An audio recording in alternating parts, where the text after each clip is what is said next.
If you are over the age of 35, stop everything you're doing right now. After a lifetime of eating fatty foods, you may run the risks of a stroke or heart attack due to plaque buildup in your veins and arteries.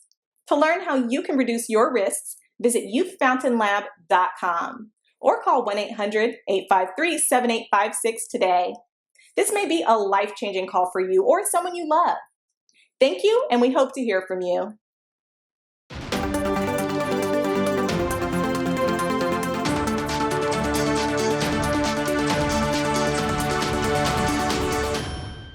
Yes, welcome back to the African Diaspora News channel. My name is Richard Sudan and we appreciate you tuning in.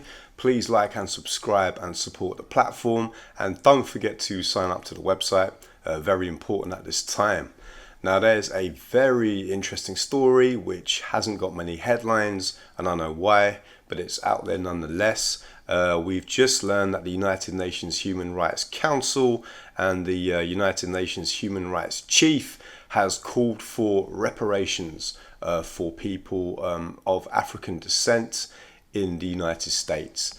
Now this is significant, however much the story gets buried, because it's yet another piece of evidence, yet another call for America to pay what it owes in the context of the crimes that have been committed and are continuing to be committed to black people in America and the descendants of African slaves.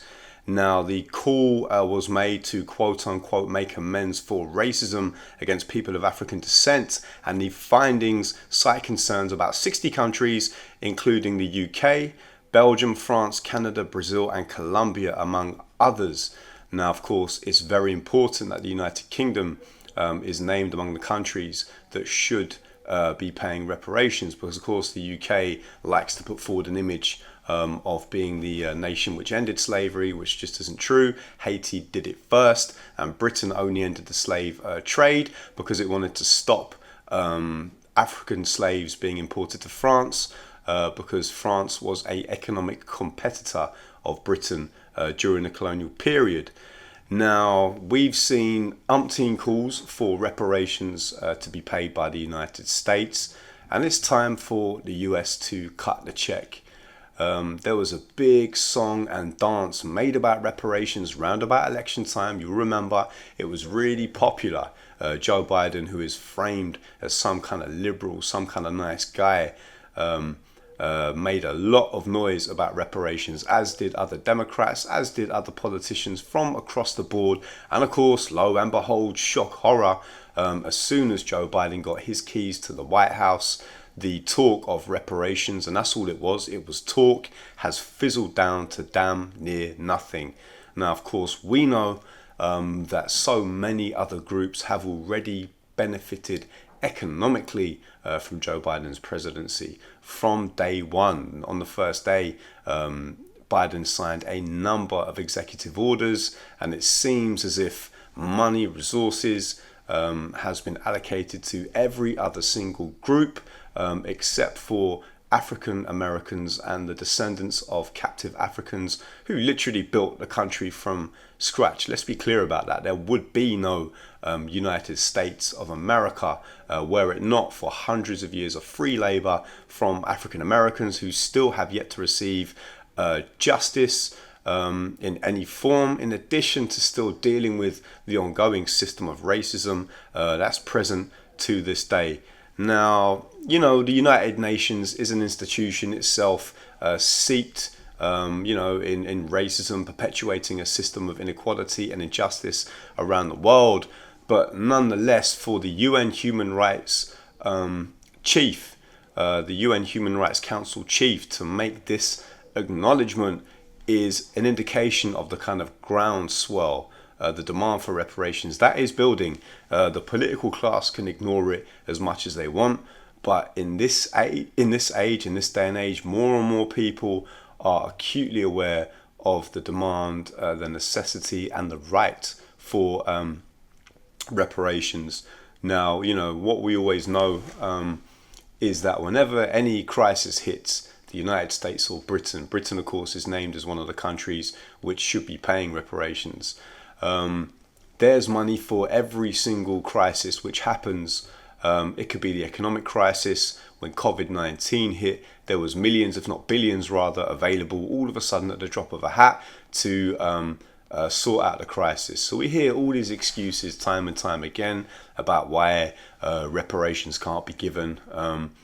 I think there's a bill passing through the US political process now, but we all know this bill is never going to get political wings. It's probably not going to pass, and I believe the bill is talking about looking into and researching reparations. A lot of people say, you know, liberals, Republicans, in the middle, whatever, they say, well, how would reparations look? Well, actually, there's expert legal groups that have looked into the facts. They've looked into exactly how reparations would look, and not only is it possible, they've mapped out or given a kind of roadmap as to how this would look. So this is really a question of political will, but of course the political will is not there because in the United States, left wing, right wing equals the same white supremacist bird. But this is yet more, or it should be more, pressure on the United States.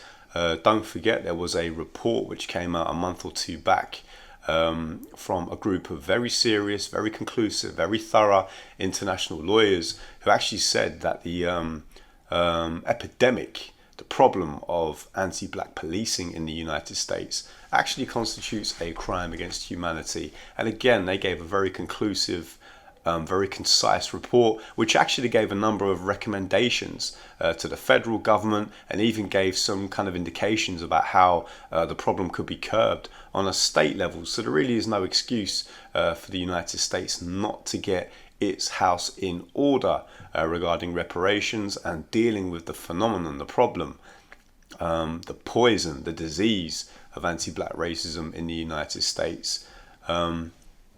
I don't know for how much longer the United States can really keep up this facade of pretending everything's okay, because I can tell you from here in London, certainly, that when the murder of George Floyd happened, it sparked protests, but of course the protests weren't really about Floyd. The brazen murder of Floyd by Derek Chauvin was the straw that broke the camel's back, because we've seen hundreds of other deaths or thousands of other deaths take place and no accountability. So even if the United States government is not listening to the call of reparations, the world is listening to that call. The world is beginning to view anti-black policing as a crime against humanity. And actually, it's my firm belief that all of these countries, Britain, the United States, other countries which are founded on either settler colonialism or, you know, like Britain, industrialized from slavery and settler colonialism. If these countries do not deal with the systemic racism which is present because of this legacy, these states will not survive. They won't survive in their present form unless they make restorative, redistributive justice an absolute priority. But of course, you know, in America, it looks like it's bottom of the pile.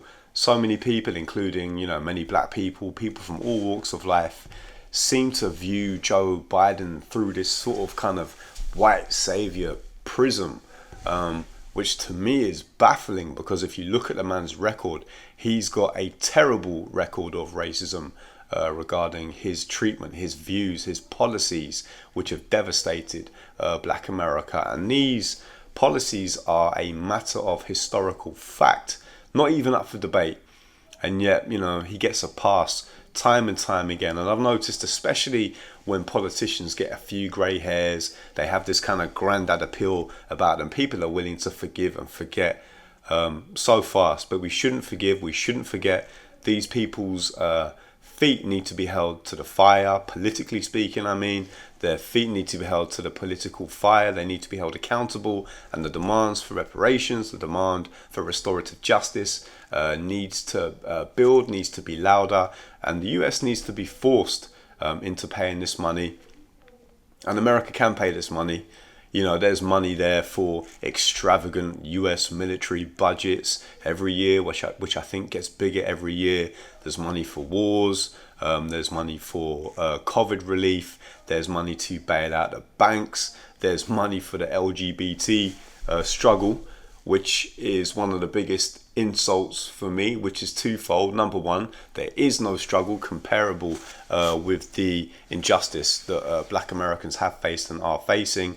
And also, not only that, the way they try to compare these two struggles is disgraceful, but also the fact that, you know, the LGBT community have got given millions, if not more, in a space of a few years. You know, America needs to sort its priorities out. You need to pay what you owe the United States government. You need to pay what you owe. And when they do, Britain cannot be missing from this conversation. Britain compensated around 46,000 slave owners in the colonies that Britain controlled when slavery began to cease. So they found the money to pay the slave owners in a heartbeat to save the economy. But you're telling me they can't find the money they owe to black Americans. This is an absolute disgrace. And actually, yeah, the United Nations, in spite of all the imperfections, all the flaws in the United Nations, nonetheless, the UN Human Rights Council chief making the statement is hugely significant. And I hope we see more pressure, more calls, more demands start to build. So let us know what you think about the issue in the comments. We appreciate you tuning in as always. This is the African Diaspora News channel. Support the platform, spread the word. Thank you for tuning in, and we will check you next time. These proceedings are concluded. This court is adjourned. For all the shit I did for this motherfucking company, You ever had a great idea stolen from you and didn't know how to go about getting justice? In Charles Ford's The Anatomy of a Corporate Lynching, he takes us behind the scenes of his public copyright and civil rights lawsuit against his employer, Con Edison. In this explosive page-turner, Ford writes of an idea he submitted being taken and used without credit or compensation. In a book where no names have been changed to protect the guilty, Ford details how he stood his ground legally against theft and racial discrimination. Ford's exploration of a corporate lynching attempt inspires readers to pursue justice and fight back legally in the face of corporate opposition and retaliation. The Anatomy of a Corporate Lynching is available on Amazon worldwide in paperback and on Kindle. Find Ford at author Charles Ford on Instagram.